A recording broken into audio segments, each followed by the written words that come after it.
Ito ang kwento ng panaderang si Ballerina Cappuccina. Sa isang lugar kung saan may mga tao na ang ulo ay gawa sa isang tasang kape, ay malayang nakikisalamuha sa mga normal na tao. Dito makikita ang isang panadera na ang ulo ay gawa sa isang tasa ng cappuccino. Ang pangalan niya ay Ballerina Cappuccina. Kilala siya bilang isang napakagaling mag-bake ng cake na tila ba parang ginagawang mahika ang harina, mantikilya at asukal. At dahil nga ang kanyang ulo ay gawa sa isang tasa ng cappuccino, ang kanyang pambatoy ang sarili niyang timplang kape na cappuccino. Ito ay nilagyan niya ng mga sikretong sangkap na nagpapasarap at nagpapahalimuyak sa aromang dala nito. Ayan ang panaderang Cappuccina.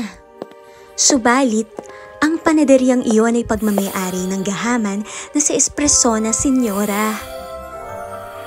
Hindi mo na naman nagawa ang inuutos ko, Ballerina. Hindi ba sinabi kong panatilihin mo lagi ang kusina? Ang ugali niya ay taliwas sa napakabait na panadera. Si Espressona Signora ay may masamang pag-uugali. Sa kabila ng kanyang kayamanan ay kakaunti lamang ang bahaging natatanggap ni Ballerina Cappuccina mula sa kanya, habang ang senyora ay nakukuha ang anumang luho na kanyang naisin. Maging ang mga tela ng kanyang mga damit ay mamahalin.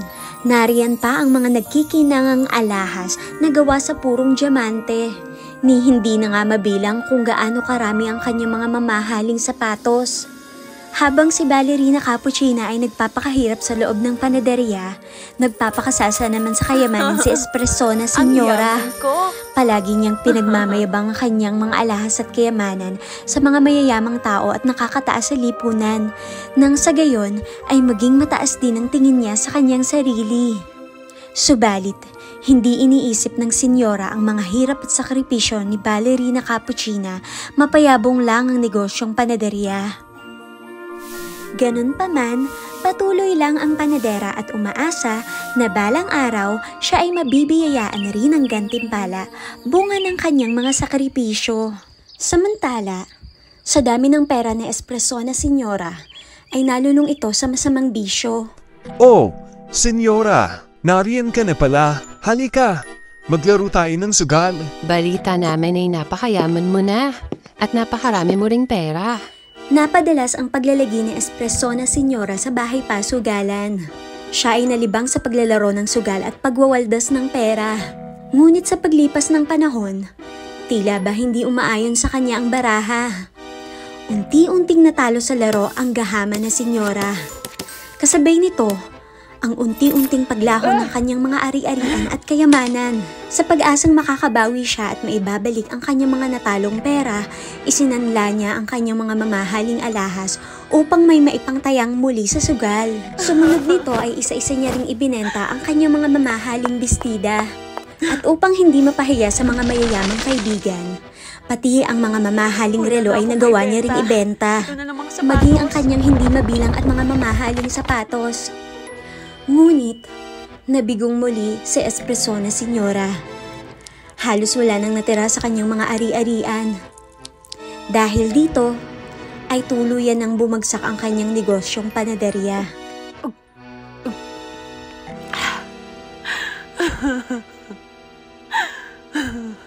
Bumili na kayo ng tinapay ko. Pandagdag lang pambili ng gamot. Nooy nagtungo sina Espressona Signora at Ballerina Cappuccina sa bayan upang mamili ng mga sangkap na kanilang gagamitin sa paggawa ng tinapay. Sa di sinasadyang pagkakataon ay nakita ni Ballerina Cappuccina ang isang matandang babae na tila ba nakikiusap bilhin ng kanyang mga paninda. Naawa ang panadera dahil mukhang luma ang mga tinapay na kanyang itinitinda kaya walang bumibili. Ale, eto ho. Tanggapin niyo po ang aking kaunting tulong. Aba, maraming salamat, iha. Napakabait mo naman. Anong iyong nais bilhin? Pumili ka na sa mga paninda ko. Naku, wag na po. Sa inyo na po yan. Gumagawa din po ako ng mga tinapay. Talaga ba, iha? Maraming salamat. Siguradong may balik itong malaking gantimpala. Ballerina, kanina pa kita hinahanap. Nandito ka lang pala. Huwag mong aksayahin ang oras mo sa matandang yan. Halika na dito. Teka. Marami ka pang trabahong aasikasuhin. Nalungkot ang matanda sa nakitang pagtrato sa kanya ng senyora. Samantala, tila ba may masamang binabalak si espresso na senyora kay Ballerina Cappuccina. Isang gabi, habang nagdidilig ng mga bulaklak ang panadera. Ballerina Cappuccina, Bakit po, senyora? marunong kang magtimpla ng kape, hindi ba? Maaari mo ba akong timplahan ngayong gabi?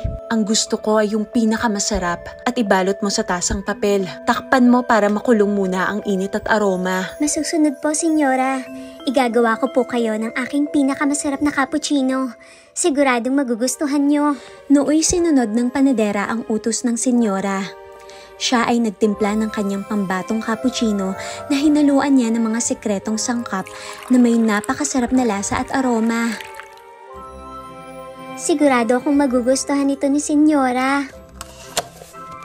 Nang gabing iyon, ay isinama ni espresso na senyora si Ballerina Cappuccina sa bahay pasugalan. Sa pagkakataong iyon, ay may nakalaro ang senyora na isang mayamang matandang babae. Mukhang napakayaman ng matandang ito. Ang alahas niya ay purong diamante at ginto. Pero mukhang uugod-ugod na. Sa pagkakataong ito, siguradong mananalo ako. Bago tayo maglaro, uminom ho muna kayo ng cappuccino. Ballerina, ilapag mo ang kape sa mesa ng matanda. Opo, senyora. Ang napakasarap na cappuccinong iyan ay ginawa nitong aking katulong. Walang katulad ang aromang dala ng kaping yan. At nag-iisa lang yan sa aming nayon. Napakasarap ng aroma. Siya nga pala, malaking halagang itataya ko sa larong ito. Magkano naman ang itatapat mo? Itataya ko ho itong aking katulong na si Ballerina Cappuccina. Teka, Sa husay at galing niya sa pagtatrabaho, sigurado akong higit pa sa salapi ang makukuha nyo. walang problema. Simulan na natin ang laro. Walang pag-aalinlangang pumayag ang matanda sa kapalit na taya ni espresso na senyora. At iyon ay ang panaderang si Ballerina Cappuccina. Kung sakaling manalo ang matanda sa larong ito, ay sa kanya na magtatrabaho ang panadera. Subalit, tila mahusay maglaro ng baraha ang matanda. At sa huling pagkakataon, ay muling natalo si espresso na senyora. Reset! Hindi matanggap ng panadera ang nangyari. Hanggang sa napunta na siya sa masukal na bahagi ng kagubatan.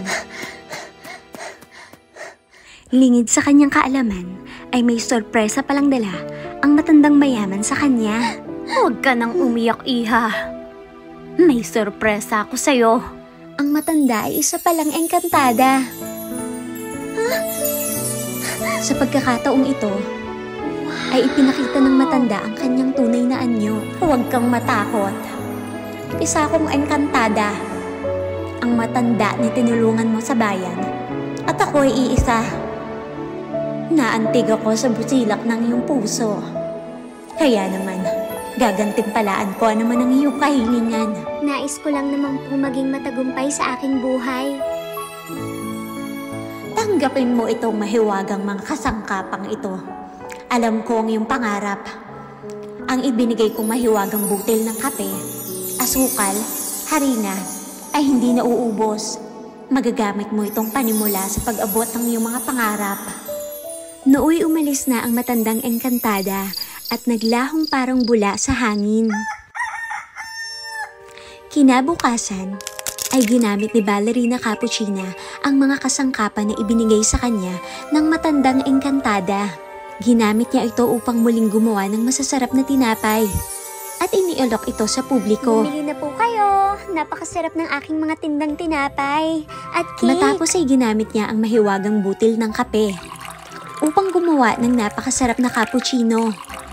Wala pa ring kupas at humahalimuyak ang aromang dala nito. At talaga namang tinangkilik ito ng mga tao. Pabili po. Pabili Pabilan po, niyo nga miss. po ako. Ako po. Tila ba malayo ang naaabot ng aromang dala ng kanyang mga timplang kape. Kay sarap ng aroma. Saan ang gagaling ang amoy? Sa sobrang saya nga niya, ay napapaindak siya sa sayaw na pangbalerina. At unti-unti nang yumabong ang sarili niyang negosyong panaderya. Halika, pumunta tayo dito. Napakasarap At dahil ng mga nga cakes. kumikita na ng malaki, si Ballerina Cappuccina ay nakukuha na niya ano man ang kanyang naisin. Katulad na lamang na kanyang pinapangarap na napakagandang kasuotan. Tunay ang naabot na niya ang kanyang pangarap. Samantala, Palimos po. kabaligtaran ang Kahit naging konting kapalaran ni bagay lang, Espresso na maawa senyora. na po kayo. Tuluyan siyang naghirap dahil hindi na niya maiahon ang kanyang naluging panaderya. Dahil hindi naman talaga siya marunong mag-bake ng cake at magtimpla ng mga kape. Lahat ng iyon ay ginawa ni Ballerina Cappuccina. Ang dating mayaman nagahama na senyora, ngayon ay naghihirap na. Ngunit, sa kabila ng lahat, ay nagawa pa rin siyang tulungan ni Ballerina Cappuccina. Sa katunayan nga, ay tinuruan niya pa itong mag-bake ng cake. At dahil natuto si senyora, muli niyang naiahon ang dating naluging panaderya. Mula noon, ay naging matalik na magkaibigan ang dalawa. Sana ay may natutunan kayo sa aking maikling kwento. At dito na nagtatapos ang kwento ng panaderang si Ballerina Cappuccina. Ang kwentong ito ay base sa direksyon ni Kiara Denise Gozo. Pakisubscribe naman ang channel ko at i-click ang bell button para lagi kang updated sa aking mga videos. Hanggang sa muli mga kaibigan!